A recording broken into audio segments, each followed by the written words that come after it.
भावेश पवार तिसऱ्यांदा नक्कीच man of the match पटकावलेलं आहे.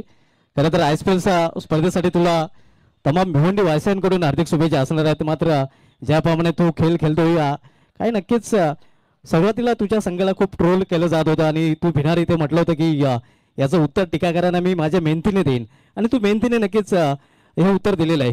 तर काय वाटतं तुझ्या मनामध्ये नक्कीच आता मात्र तुझा संघ एका चांगल्या ट्रॅकवर आलेला आहे आणि तुझी फलंदाजी देखील बहरलेली आहे. नक्कीच आम्ही स्ट्रॅटेजी चेंज केली.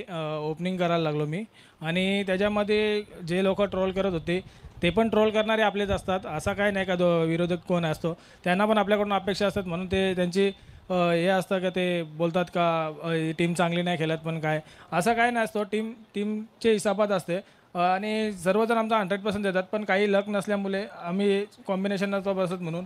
पण नक्कीच आता ओपन करतो, चांगला कॉम्बिनेशन बसतो आणि त्याच्यामुळे सर्व चांगलं चालू आहे. भावेश कोलकाता संघाने पुन्हा एकदा तुझ्यावर विश्वास दाखवला आणि या कोलकाता संघाचा तो आयकॉन प्लेअर आहे.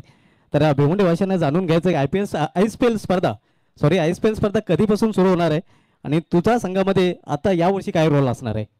नक्कीच ISPL 26 जानेवारीपासून चालू होणार आहे आणि माझ्या संघाने माझ्यावर विश्वास दाखवला आणि RTM करून मला परत टीममध्ये घेतलं, त्याचा धन्यवाद करतो. तुझ्या संघामध्ये आपण बघतो फरदीन काजी आहे, त्यानंतर मुन्ना शेख आहे, यंदा मात्र प्रथमेश पवार संघामध्ये नाही, कॅप्टन कुल मात्र वॉरेटचा एक आणखीन एक भिवंडीचा सितारा प्रथमेश ठाकरे तुझ्या संघामध्ये आलेला आहे. तर हे खेळाडू तुझ्या संघामध्ये आल्यानंतर कसं वाटतंय? नक्कीच खूप चांगलं वाटतंय. पण ऑन पेपर टीम पेपरवर चांगली असून काय नाही, पण ग्राउंडमध्ये चांगलं खेळलं तर ती टीम बोलली जाते आणि तुझं ग्राउंडवर चांगलं प्रदर्शन राहील अशी आम्ही अपेक्षा करतोय. तुझ्या संघाला नक्कीच ISPL साठी आम्ही तमाम भिवंडी वासियांच्या वतीने शुभेच्छा देतो. हो आता भावेश पवार मित्रांनो कुठेही जाऊ नका, आम्ही थोडासा ब्रेक घेतोय. हम यू गए और यू आए.